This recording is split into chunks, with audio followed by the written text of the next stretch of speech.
नमस्कार। मु डॉक्टर रमाकांत महापात्र कवि जदुमणिकर जन्म जयंती रे समस्त हास्य व्यंग प्रेमी मानक हास्य व्यंग प्रेमी बंधु मानक मोर अंतर शुभेच्छा। तेरे जदुमणि को मु जमती जाने जदुमणि जने जुग स्रष्टा कहले बोधे बेसी ठीक हबो कि से समय राजतंत्र रे जने राजा सामने सी जो भाया कथा सब रखुले जो भाया कविता सब रखुले जहाँकि आज गणतंत्र जने साधारण लोक हो बा जने कवि हो से भाया वक्तव्य रखा कष्टकर बा से भाया निजर मानसिकता को परिव्यक्त करने कष्टकर। तेज राजतंत्र रे जने कवि बा जने साधारण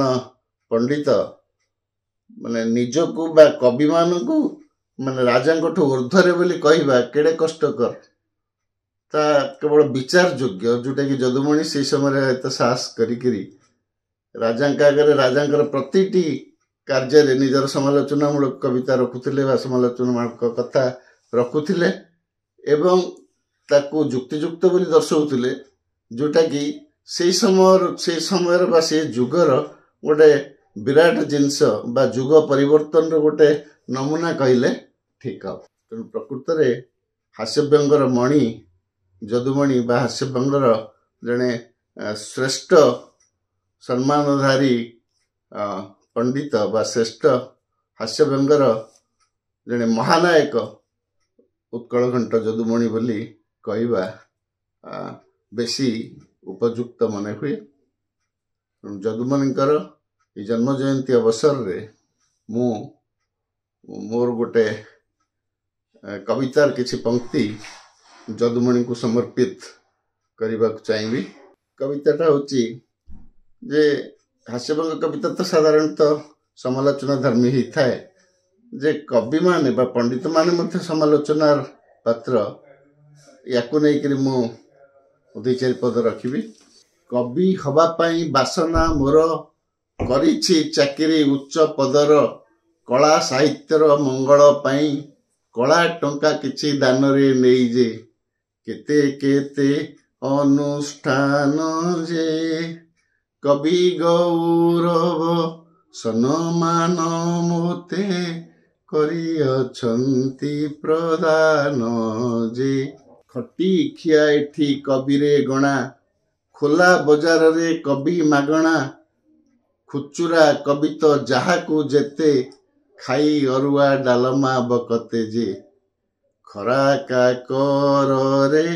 पड़ी जे ख्यातियर जीवे भावंती मंच रे कविताटे देले पढ़ी जे गली गली रे साहित्यानुष्ठान गली गली रे साहित्यानुष्ठान गढ़ी अधे मो अधस्तन गभीर मोठरे तांको भकति गुड़ा करे तही मु सभापति जे गुड़ा करे तही मु सभापति जे गौरव कथा एही जे गंडा गंडा कवि साहित्यिकंकु मु कविता शुणु थाई जे घर को निजर मंदिर मणि घटना सबको घरे बखाणी घड़िए विलंब नकरी कहीं घर बाहुडंती घड़ी अनाई जे घरोई मनीष से ही जे घरणी को आगे सत कथा कही कवि के पारिछि हेई जे उबु काए आंभ साहित्य निशा उठिबो निश्चय ओडिया भाषा उच्च पदाधिकारी आंभ परी उच्चांग साहित्य पाई जरूरी जे उच्च पण कीबो खाणी जे 19 मिछ 17 पदरे सतमणि मो घरणी जे। आज्ञा धन्यवाद। आपण मानकर ये जो प्रयास जदुमणिकर साहित्य आजिका दिन में लोकप्रियता रही लोकप्रियतार जदि कौटी कौन टी अभाव रोचे पुणी थे जागरण आवश्यक ହାସ୍ୟବ୍ୟଙ୍ଗ କହିଲେ ଆଜି ବି ଲୋକ ଯଦୁମଣିଙ୍କ କଥା, ଯଦୁମଣିଙ୍କ କବିତାକୁ ମନେ ପକାଉଛନ୍ତି। ତେଣୁ ଯଦୁମଣିଙ୍କ ସାହିତ୍ୟ ଉପରେ ଅଧିକ ରିସର୍ଚ୍ଚ ହଉ, ଅଧିକ ଅନୁସନ୍ଧାନ ଜାରି ରହୁ। ସାହିତ୍ୟ ଅନୁଷ୍ଠାନ ମାନେ ଯଦୁମଣିଙ୍କ ଉପରେ ଆହୁରି ଅଧିକ କାମ କରନ୍ତୁ। ଧନ୍ୟବାଦ।